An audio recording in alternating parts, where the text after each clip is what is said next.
Welcome back to Live at 5. We will be joined now by Edward Jones's Chris Jones. Chris, good afternoon. How are you doing? Doing fine, Alan. Thank you very much. You bet. Now, we talk to folks like you, financial experts, for that day that we retire and we no longer get a paycheck from our job. And so that's the time when hopefully we start paying ourselves a little bit.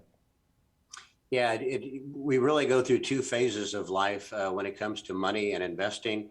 There would be the accumulation phase, which really takes place while we're working. But once people stop working and there's no paycheck, we kind of filter into the distribution phase of life. So hopefully this would be a point where investors can inventory their holdings. And for all those investments that they've been letting compound or grow, that would be a good time to discontinue that and start using that to supplement your other income. Other ways would be to look at your retirement nest egg, such as your 401k rollover, or to an IRA that you take out a distribution rate that will satisfy your needs, but don't take out too much. And then you also might want to consider as far as on making sure that before you take Social Security, you're at the proper age that you can get enough Social Security that will also meet your needs.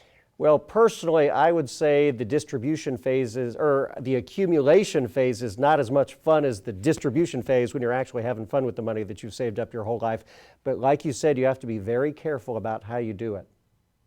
Yeah, you really need to work with somebody, I think, to develop a plan. So that way you can monitor your plan. You can look at your dollar figures that you're saving for the future and make sure you've got a plan put into place that when you do retire and there's no more check coming in, you've got means to supplement that check. Social Security normally accounts for about 40% of what your total amount that you would need. So if that's the case, you need to figure out what else you can bring in that would help substitute to get you back up, hopefully closer to where you were before you retired, or at least enough to make sure you have enough to cover all your living expenses. I guess one of the biggest fears would be that you spend all the money that you've saved before you're gone, frankly, and then what do you do if all your money's gone? That is a big fear for most people, that they could outlive their money. This is why people should plan even more accordingly today, because it's not uncommon today for people that retire at age 62 or thereabouts. They could live 20 to 30 more years into retirement. So if they don't have things planned out well enough, they could run out of money. So that's why it's good to have goals. It's good to have an advisor you can work with to make sure you're on track to reach those goals. Then you'll know what else you need to do in order to be prepared for that day when it finally comes. While we would all like to retire early, another reason for pushing on and working later, in addition to those higher Social Security checks, is just more money coming in, that you're earning more. Yeah, that would be one option, is to wait to retire at a later date to get, because once you start Social Security, the amount will not change other than adjusted for inflation.